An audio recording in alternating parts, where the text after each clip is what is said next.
আসসালামু আলাইকুম।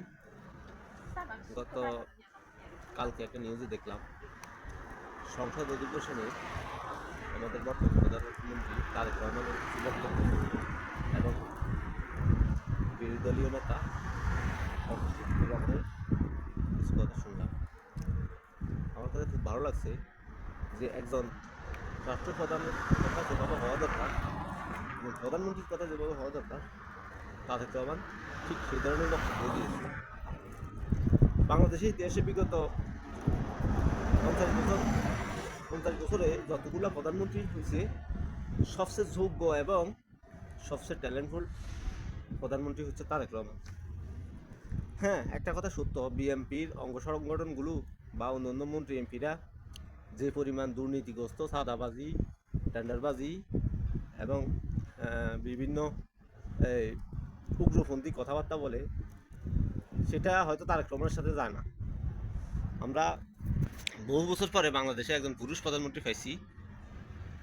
এই তারেক রহমানের কথাবার্তা এবং যোগ্যতার বিচারে অতীতের যতগুলো প্রধানমন্ত্রী ছিল, খালেদা জিয়া, শেখ হাসিনা, এরশাদ, তারপরে ডক্টর ইউনূস, তারপরে শেখ মুজিব, জিয়াউর রহমান, আমি সবগুলোর সেই সবচেয়ে যোগ্যতা এবং ট্যালেন্টফুল প্রধানমন্ত্রী হিসাবে তারেক রহমানকে যোগ্য মনে করি।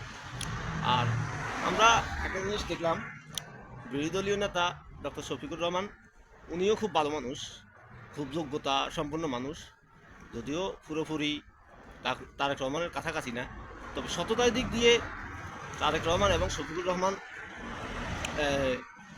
দুজনের চেয়ে কেউ কারো চেয়ে কম না। এখন একটা দলের একজন প্রধানমন্ত্রী বা একটা দলের প্রধান একজন ভালো হইলে তো আর সব হয় না। বলতে পারেন রাষ্ট্র সংস্কার কেন হচ্ছে না, রাষ্ট্র বিভিন্ন সমস্যা কেন দূর হচ্ছে না।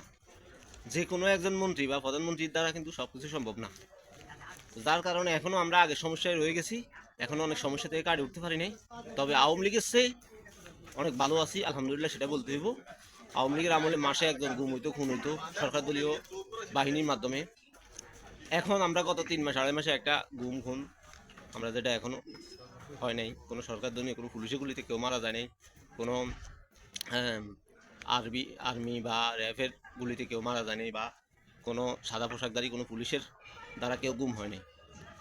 তো একটা দলের অঙ্গ সংগঠন খারাপ, সেটা ঠিক আছে, বিএনপির অঙ্গ সংগঠন অতটা ভালো না, সেটা যুক্তি, দেশের অনেক সমস্যায় কাটিয়ে উঠতে পারে নাই। তো সর্বশেষ একটা কথা, যে আমরা একজন যোগ্য প্রধানমন্ত্রী পাইছি। আমি কোনো নির্দিষ্ট দলের দালালি করতেছি না বা কোনো দলের সমর্থন নিয়ে কথা বলতেছি না। তারপর মানে কয়েকটা কথা আমি আগেও বলছি, নির্বাচনের আগেও বলছি, যে একজন যোগ্য প্রধানমন্ত্রী হিসেবে যোগ্য লোক ছিল তারেক রহমান। এই তারেক রহমান একটা সময় বহুত বহুত সমস্যার মধ্যেই গেছে। আওয়ামী লীগের আমলে তারা অন্তত 15টা মামলা দিছে, এর মধ্যে 5-6টা মামলার মৃত্যুদণ্ড হওয়ার মতো মামলা ছিল, কয়েকটা হয়েছে, কয়েকটা যাবজ্জীবন হয়েছে। তারপরে যাই দেশ ছাড়া হয়েছে, ফ্যামিলি ভাই মারা গেছে, সর্বশেষ মা মারা গেল, তারপরে তার ব্যবসা বাণিজ্য ধ্বংস করে দেওয়া হলো। অনেক আওয়ামী লীগ ছিল, বিএনপি, অনেক আওয়ামী লীগ বলছিল বিএনপি ধ্বংস হয়ে গেছে, তারেক রহমান আর আসবো না, খালেদা যে মরে গেলে সব শেষ, রাখে আল্লাহ মারে কে, আল্লাহ চাইলে বহু কিছু করতে পারে। শেষমেশ একদম খাদের কিনারা থেকে উঠে আনি আল্লাহ আবারও তারেক রহমানরে তার সম্মানটা ফিরে দিছে। যখন তারেক রহমান এরকম 11-11 সময় অনেক নির্যাতিত হয়েছে, অনেকে বলছে যে সে তারেক রহমানের বিএনপির অস্তিত্ব আর থাকবে না। কেউ কেউ বলছিল যে একদিন বাংলাদেশের তারেক রহমান একবারের জন্য হইলেও প্রধানমন্ত্রী হইব।